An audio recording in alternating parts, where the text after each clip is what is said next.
Assalamualaikum, always happy, healthy, and wealthy.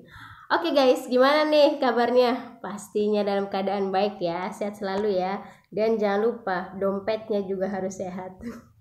Gimana nih puasanya? Masih lancar kan? Oke, aku doain semoga puasanya tetap lancar sampai di hari kemenangan atau Idul Fitri ya.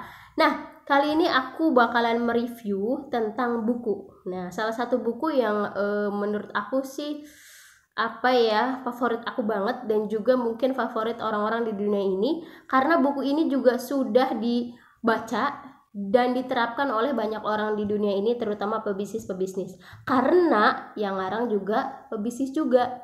Dan dari buku ini cluenya sampulnya warna putih, kemudian ada kuadrannya. Ih, pastinya udah bisa nebak ya. Oke deh, Teren. Yaps, betul banget. Ini adalah judulnya The Cash Flow Quadrant. Nah, ini biasanya buku wajib yang dimiliki oleh pebisnis ya. Biasanya seperti itu. Gak tahu kalian suka atau tidak, tapi sepengetahuan aku sih ini bestseller banget.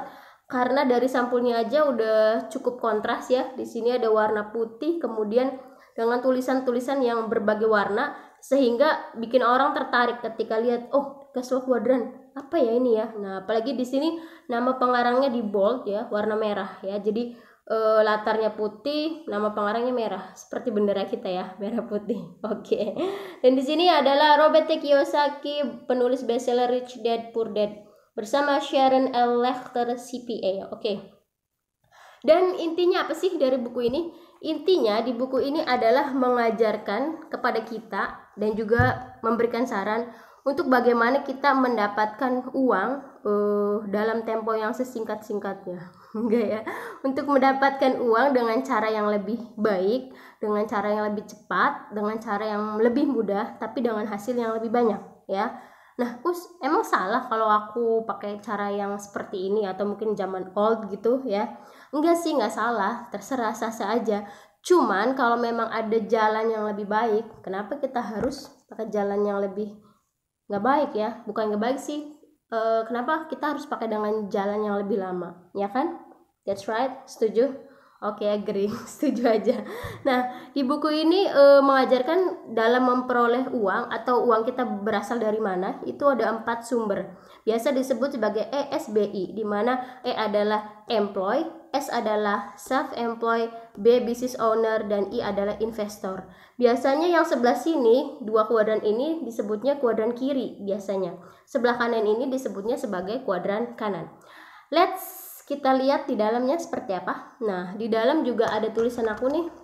Nah, di sini semua hal ya, tuh. Semua hal pasti akan bisa kita raih, nggak mungkin enggak. Gue yakin, cause gue punya Allah dan gue percaya bahwa sukses is a journey, not a destination ya. Jadi ini bukan menurutku juga sih, banyak juga yang berkata-kata mutiara seperti ini bahwa sukses itu adalah perjalanan bukan takdir. Ya sebetulnya keduanya, tapi Allah tidak akan merubah keadaan suatu kaum kalau kaum itu tidak merubah keadaannya sendiri. Nah, jadi Allah memang sudah menakdirkan kita untuk A, B, C, D, E, F, G. Tapi Allah juga mau lihat dong gimana usaha kita, ya kan? Oke, back to buku ya. Balik lagi ke buku ini. Di sini hal yang paling penting banget dan ini adalah menurut aku kesimpulan yang gampang ya.